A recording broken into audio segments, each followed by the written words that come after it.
দেখো এই মুহূর্তে হাইড্রোলিক ল্যাডার নিয়ে আসা হয়েছে এবং পুরসভার যারা কর্মী তারা একেবারে 4 তলার যে একটি জানলা সেই জানলা ভেঙে বিল্ডিংয়ের ভিতর ঢুকেছেন। কারণ এটাই এখন সব থেকে বড় চ্যালেঞ্জ যে বিল্ডিংটি ইতিমধ্যেই ভেঙে পাশের বাড়ির ওপর গিয়ে পড়েছে সেই বিল্ডিংটাকে ডেমলিশ করা হবে কিভাবে, কারণ অত্যন্ত ঘন জনবসতিপূর্ণ একটি এলাকা। যে বিল্ডিংয়ে এই ঘটনা ঘটেছে তার পাশে একটি পরিত্যক্ত একতলা বাড়ি রয়েছে এবং ভেঙে পড়ার পর, অর্থাৎ যে অংশ ভেঙে পাশের বাড়ির দিকে যায়, ভেঙে পড়ার পর ওই একতলা বাড়ির সাপোর্টে আপাতত এই বিল্ডিংটি রয়েছে এবং যত সময় এগোচ্ছে ততই কিন্তু ক্রমশ বিল্ডিংটি ডান দিকে হেলে যাচ্ছে, অর্থাৎ মাটির সঙ্গে মিশে যাওয়ার মতন পরিস্থিতি হয়েছে। তুমি দেখতেই পাচ্ছ অপূর্ব মাঝি, আমার সহকর্মীকে দেখাতে বলবো, দোতলার বারান্দাটি কিন্তু মাটিতে এসে ঠেকেছে, অর্থাৎ ডান দিকের যে ফ্ল্যাটটি ছিল তার দোতলার বারান্দাটি একেবারে গ্রাউন্ড ফ্লোরে এসে ঠেকেছে। আজকে ঠিক দুপুর 2:30 থেকে 2:45-এর মধ্যে যখন এই বিল্ডিংয়ের একাংশ উঁচু করার কাজ চলছিল সেই সময় এই বিপত্তি ঘটে। বিল্ডিংটি ভেঙে গিয়ে ডান দিকের বাড়ির ওপর পড়েছে এবং এখন সেই বিল্ডিং ডেমলিশ কিভাবে করা হবে সেটাই কিন্তু সব থেকে বড় চ্যালেঞ্জের বিষয়। তবে জানিয়ে রাখি যে এই যারা এই আবাসনের যারা বাসিন্দা তারা জানাচ্ছে যে কেউ 22 লাখ, কেউ 24 লাখ কিংবা তার বেশি দিয়ে এখানে ফ্ল্যাট কিনেছিল এবং ফ্ল্যাট কেনার কয়েক মাসের মধ্যেই দেখা যায় বিল্ডিংটি বাঁ দিকে হেলে যাচ্ছে। এই নিয়ে প্রমোটারকে জানানো হয় এবং সম্প্রতি promoter Nagra building constructions private limited বলে হরিয়ানার একটি সংস্থার সঙ্গে চুক্তি করে এবং সেই চুক্তিতে বলা হয়েছিল যে বিল্ডিংয়ের একটি দিক তারা উঁচু করে দেবে এবং সেই উঁচু করতে গিয়ে বিপত্তি আমরা যেটা দেখলাম, মেকানিক্যাল স্ক্রু জ্যাক, অর্থাৎ যে স্ক্রু জ্যাকগুলি একেবারে সেই মেকানিক্যাল স্ক্রু জ্যাক দিয়ে যখন উঁচু করার কাজটা চলছিল তখনই বিপত্তি ঘটেছে। আমি অর্ণবের কাছে যাব, কিন্তু তার আগে এখন বাড়িটা দেখতে পাচ্ছেন ডান দিকে বেশ কিছুটা প্রায় 75 ডিগ্রি কোণ করে হেলে গিয়েছে, কিন্তু এর আগে বাড়িটা সোজা ছিল। মুহূর্তের মধ্যে বাড়িটা কিভাবে এই ধরনের হেলে গেল সেই মুহূর্তের ছবিটা আমি আরেকবার আপনাদের সামনে রাখবো, দেখুন।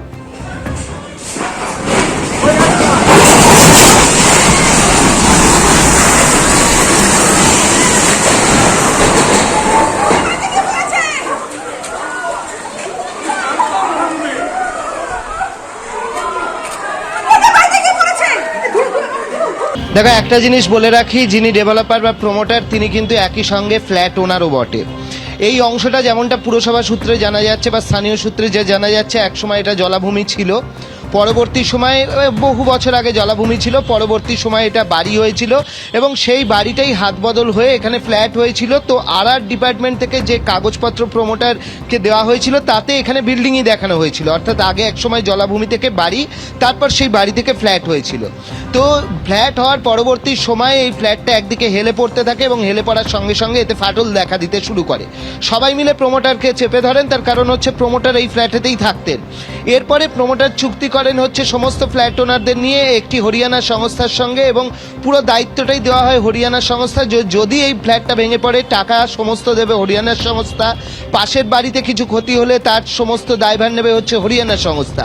এই রকম একটা চুক্তি হয় এবং চুক্তি হওয়ার পর কাজ করতে যায় এবং কাজ করতে গিয়ে দেখা যায় যে এই জক লাগিয়ে উঁচু করার কাজটা করতে গিয়ে বাড়িটি ভেঙে পড়ে। এখন বেশ কয়েকটা প্রশ্ন আসছে যে প্রমোটার যে বাড়িটা করেছিলেন সেই বাড়িতে এখনো অবধি যেটা সূত্র মারফত জানা যাচ্ছে ঠিকমতো সয়েল টেস্ট হয়নি। যদি সয়েল টেস্ট হতো তাহলে এরকমভাবে বাড়িটা হেলে পড়তো না একদিকে। প্রমোটিং অনেক ক্ষেত্রেই হয়, লিগালি যদি হয় তাহলে সেক্ষেত্রে হচ্ছে এরকমভাবে কখনো হেলে পড়তে থাকে না। অর্থাৎ এটাকে যদি উঁচু করার না চেষ্টা হতো, সয়েলের কন্ডিশন এমন ছিল আর তার উপর যত বড় বিল্ডিং দাঁড় করিয়েছিল এটা কোনো না কোনো সময় ভেঙে পড়তেই পারতো। দ্বিতীয় বিষয় কি আসছে? দ্বিতীয় বিষয় আসছে যখন একটি সংস্থাকে ডেকে আনা হলো তখনও সয়েল টেস্ট করা হলো না, যে জক লাগিয়ে যে প্রেসার দিয়ে এটাকে তোলা হবে তখনও কিন্তু সয়েল টেস্ট করা হলো না। শুধু সয়েল টেস্ট নয়, পুরসভাকে জানানোই হলো না যে এরকম একটা কাজ হচ্ছে।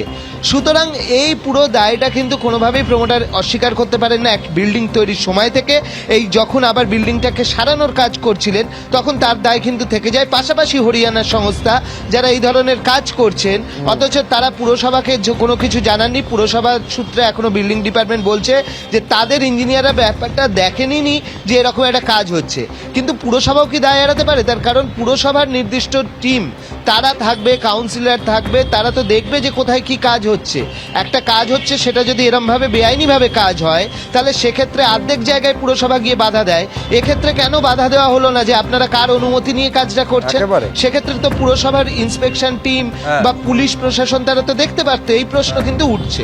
একেবারে বেশ অর্ণব, আপাতত তোমাকে ধন্যবাদ। অর্থাৎ একেবারে পুরসভার অনুমতি না নিয়ে যখন একটা হরিয়ানার একটা সংস্থাকে দিয়ে এই স্ক্রু জ্যাক দিয়ে যখন বাড়ি তোলার কাজ চলছে চলছিল তখন সেখানে পুরসভা অনুমতি না নিয়ে একটা কাজ হচ্ছে, সেখানে বাধা দেওয়া হলো না কেন? যদি বাধা দেওয়া হতো আজকে এই বিপর্যয়টা হয়তো ঘটতো না।